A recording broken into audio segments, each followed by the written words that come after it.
Hi, everybody. Welcome to Conversations with Calvin, We the Species. What a very special moment because I'm joined by Dakota Verrico, who I've been hanging out with for a year and a half, and also from the Cameroon Live. We're talking about crossing the Atlantic Ocean here with CHINJIE Sylvester NKEH, who represents Healthy Future Africa, and we're going to kind of dive into all that. I've never done quote an international type conversation. So you all know me. I don't even have to say a word about me. I'm a journalist. I'm done. Dakota, you take it away, and then we're going to ask CHINJIE to talk about himself, and then we're going to kind of talk about why we're here. Dakota, take it away. Yeah, so I mean, I've already been on the channel before. I'm a marketing agency owner.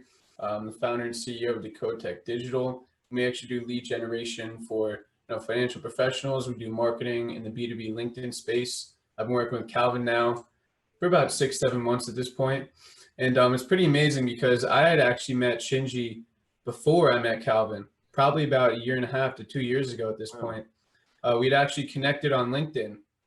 And this was really in the kind of the incarnation of Healthy Future Africa. And, since then, just kind of as the years and time went by, me and him have always maintained a relationship. There are some months where we didn't talk, but, I do owe a lot to CHINJIE because we had some pretty amazing conversations, through WhatsApp. And he really was able to open my eyes at a young age to kind of what it's like outside of America and the perspectives that we're not really given.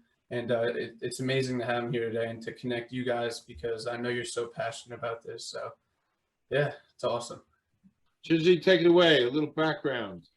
Okay, CHINJIE Sylvester NKEH. I worked as a banker for some number of years and then stopped and started doing my own business. But during the business and all the experience, I noticed that a lot of people, especially women and girl children, were suffering. They didn't have enough access to health care. And I am not a health practitioner, but I noticed what was lacking. And what was lacking is the health infrastructure, the medical staffs. So I decided to take upon myself to forget about all the business and create something that is going to provide this for women, for girl children, and for the disabled. So that is when I started. I met Dakota on LinkedIn. We started talking, and I was so amazed because he shared my passion. And we will talk. We cannot understand. We could not understand why a country and a planet so full of resources will have people so much in lack. People lacking drinking water to drink. Those are the basics. Yeah, those are the basics. How possible with so much money, with so much wealth around?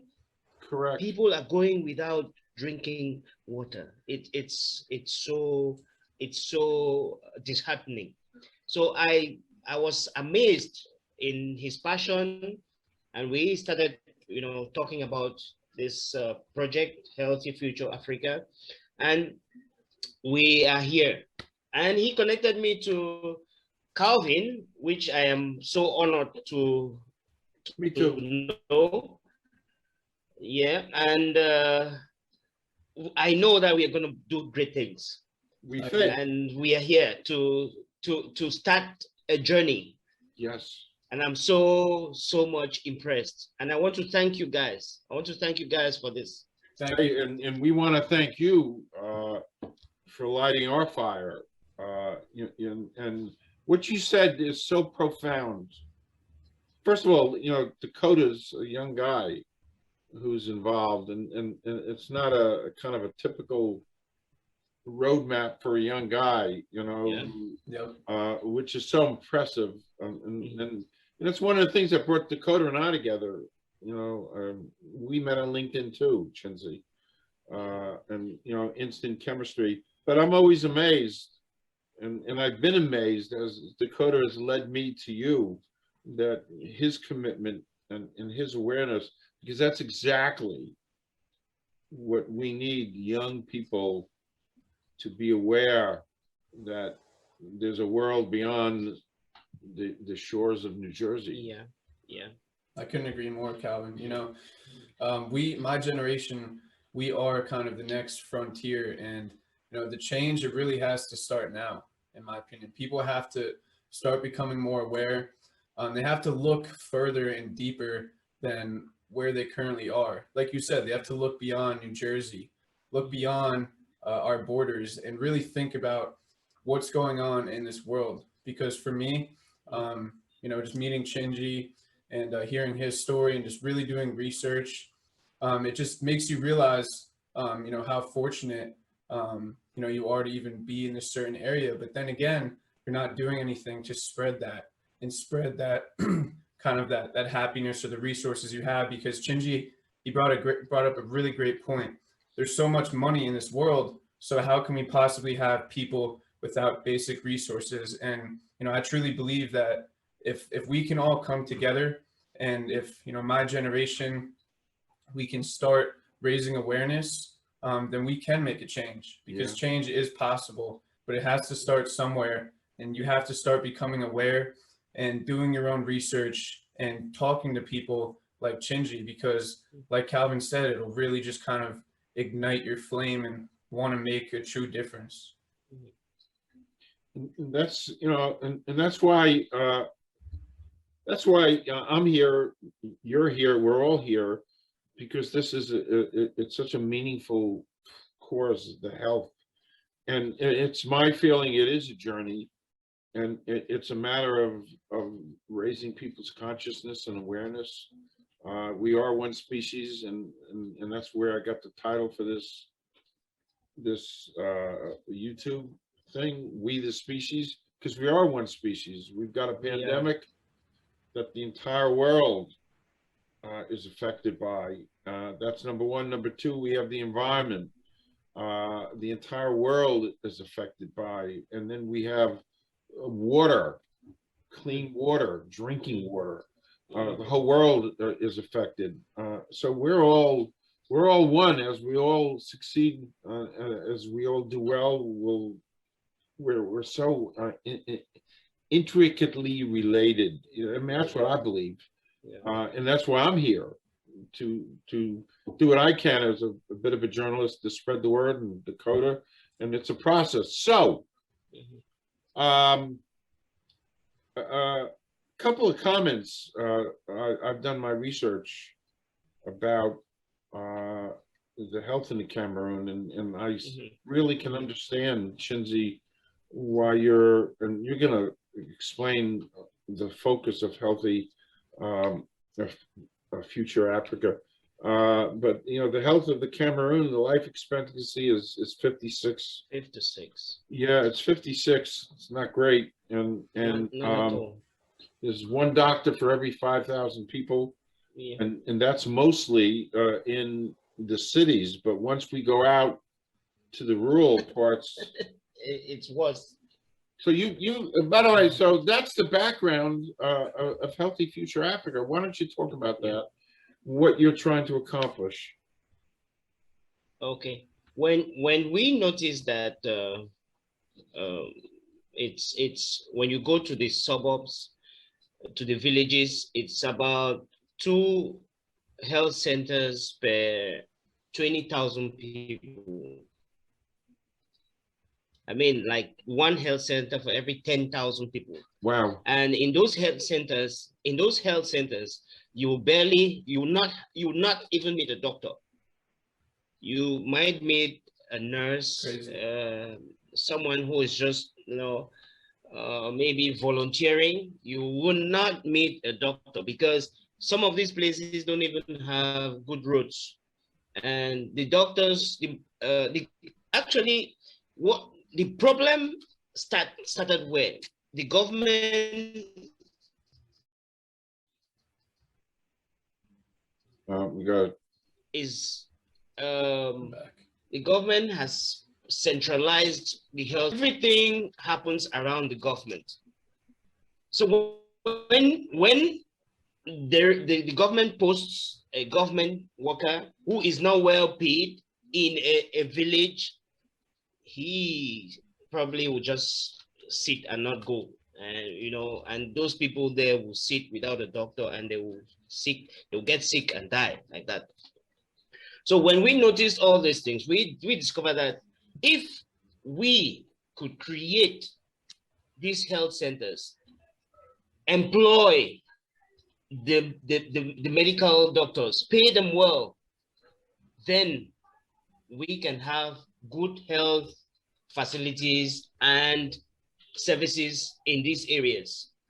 Now, when we looked, we saw that the men could travel out of the villages and back when they are sick, but the women, who most of them don't work, they are forced to, and they are the ones who actually need these medical services more, because when they get pregnant, they need 9 months of follow-up, and then they give birth.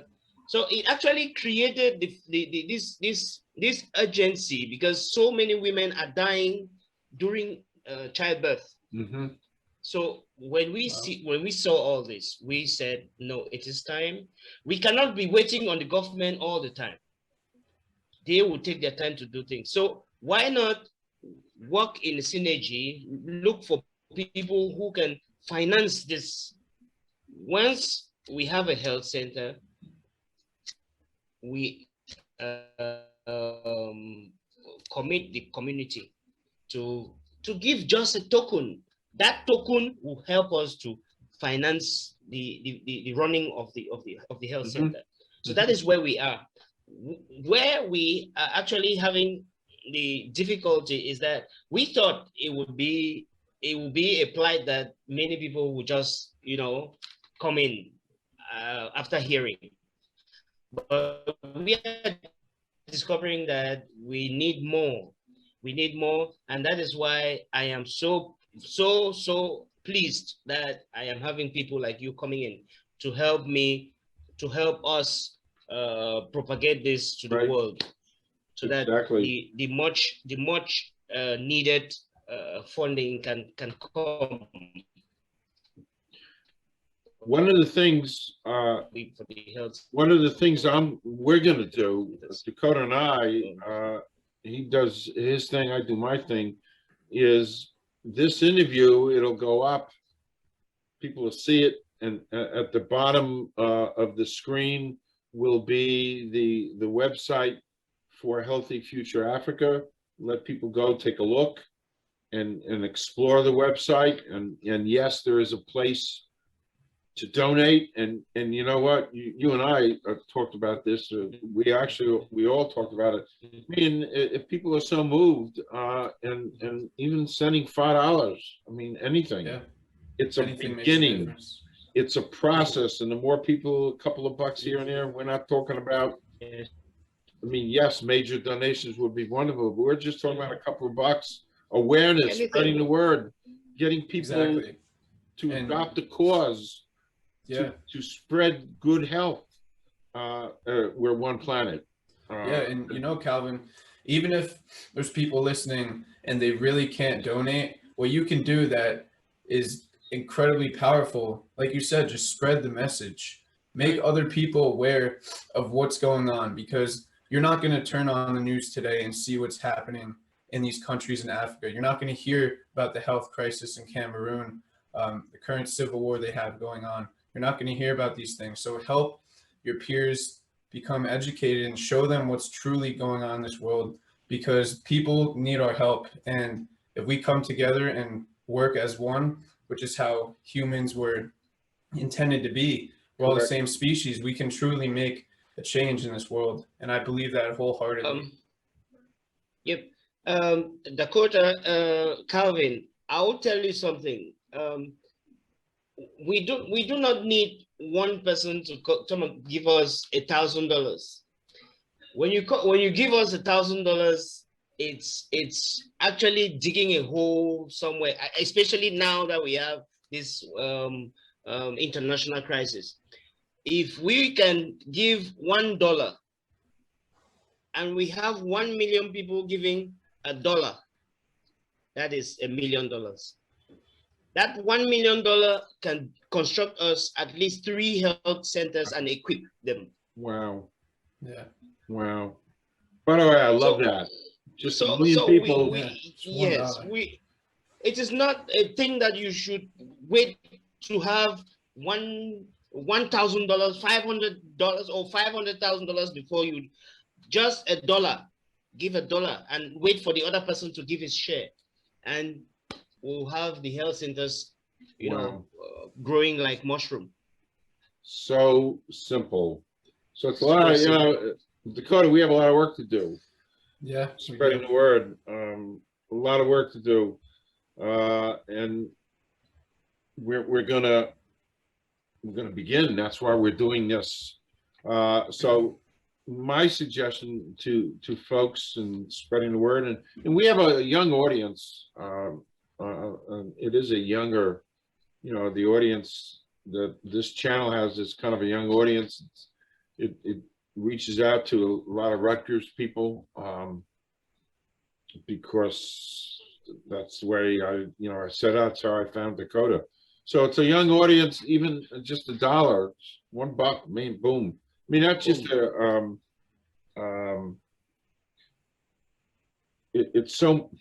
it's so listening to you is so inspirational and so motivational. By the way, I wanted to learn more on my own before I met you, Chinjie, but I had watched a documentary on Bill Gates, his mind, who's now getting divorced. Okay. That was in the news last night. Wow. Bill Gates is getting divorced. So he's going to split. But anyway, they did a documentary on his life, and he has a project which sort of related to what you're doing. But in the beginning of this segment, it said that there are over 3 billion people in this world who don't have toilets. Yeah. And I watched that, and I didn't process that. I mean, what do you? I mean, I live in America. I live in New Jersey. So where do you do it? I mean, 3 billion people. Yes. So and it comes right back to you and providing health.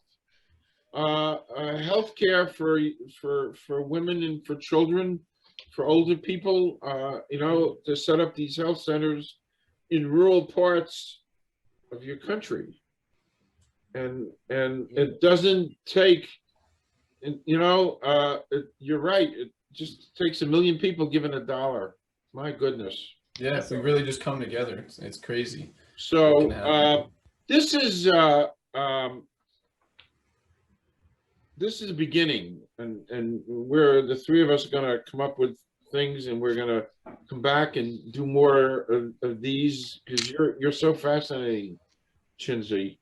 Do you live in you live in the city, correct?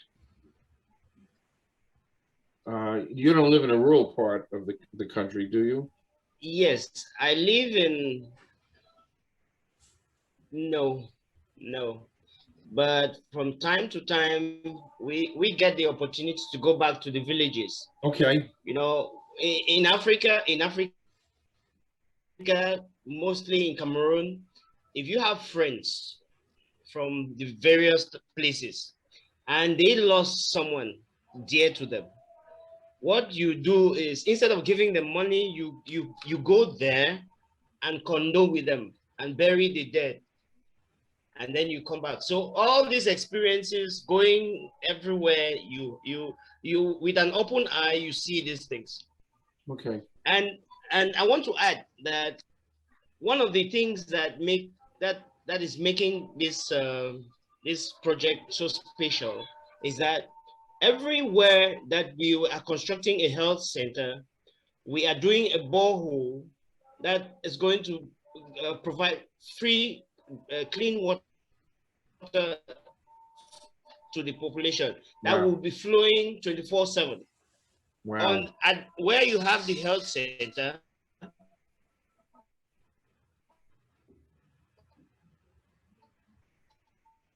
you have a borehole that is flowing. You will have a solar energy, a solar panel that will supply energy to the health center 24/7. Right. I saw that in the documentary too. So there will be no time that you're going to say that this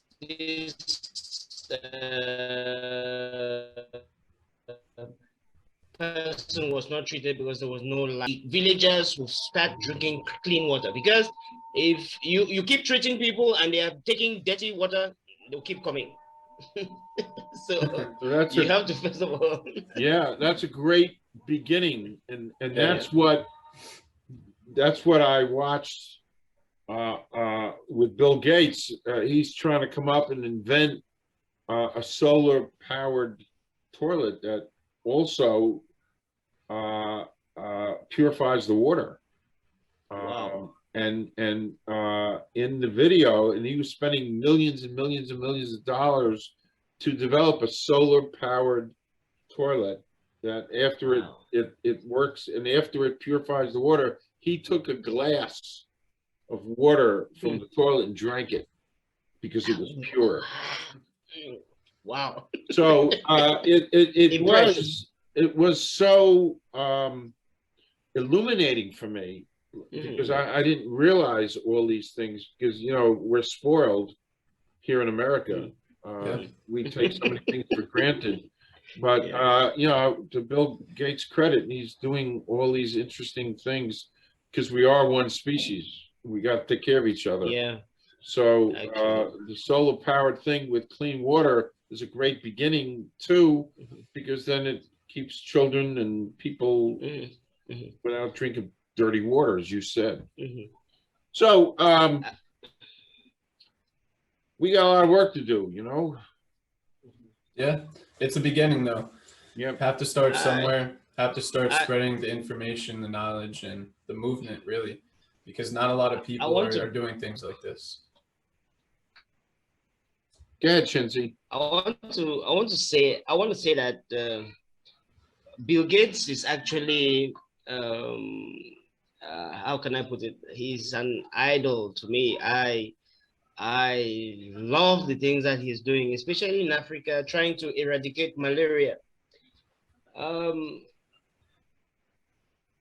I just don't know. I've struggled. I've looked online how to get to him to tell him that, man, this is something nice that we can do, but unfortunately, it's hard.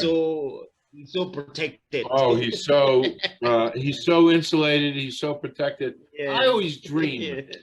I always dream, because, and I've talked about this with DakoTe. The content that I put out is good stuff and interesting people, especially now that we're focusing on what you're doing, and trying to reach the right people to light fires. Another one of my heroes is Oprah Winfrey, who spends a lot of money in Africa educating women, and she's built schools. I tried to reach out to her a couple of years ago. It's hard, but my theory of life is you just keep throwing things on a wall, like we're doing here. Actually. And yeah, one of them will stick. And yes, that's my theory of life. You keep throwing things on a wall, and out of the clear blue, you know, something, somebody somehow, we light the right kind of fire, we reach the right kind of people. You know, it's a journey, not easy. I'm learning. I'm learning. I've been around 3/4 of a century, so I'm learning these things, and you take on things that mean a lot to you, and what you're doing, CHINJIE, means a lot to me, means a lot to DakoTe. Really opened up my eyes a lot, CHINJIE, and you know, I appreciate you for you know, just giving me the perspective that I have, because I've never even actually left the country ever. You know, never. Wow. For vacation, I've never been outside of the United States. Wow. And I feel like talking to you, you know, CHINJIE would send me videos of, you know, his villages that he would travel through, a city that he lived in, and it really was just eye-opening. And I'm really appreciative that we were able to cross paths, because I do think everything happens for a reason. And we just have to start somewhere. People have to start becoming more aware, because it starts with my generation, you know, and you have to make that change. No one is going to force you to do it, because it's not talked about enough. But the more that you do research on it, and the more you realize that these people need help, and that we can make a change, because we truly are a powerful generation, then I think that really good things can happen in the future. So we're going to wrap this up. I just want to remind people that all the information about Healthy Future Africa, your website, all that's going to be here for people to see. It's going to be blasted. We're going to promote this, and we will be in contact with you. By the way, this was great today, because the connection was wonderful. We didn't lose you in the mountains or over the ocean. This was, you know, we've done this before, and we kind of lost you a bunch of times, but this was wonderful. So I have my work to do. DakoTe's going to do his work, and I'm going to get this up in a couple days and start promoting, and let's see if we can begin making the difference that we have to make. Yeah. So I'm gonna sign off on this recording, and urging people to, hey, check it out, learn, feel, send a buck, tell a friend, you know, that's it. And thank you, DakoTe, thank you, CHINJIE, and we've got work to do. Thank you, Calvin. Yeah.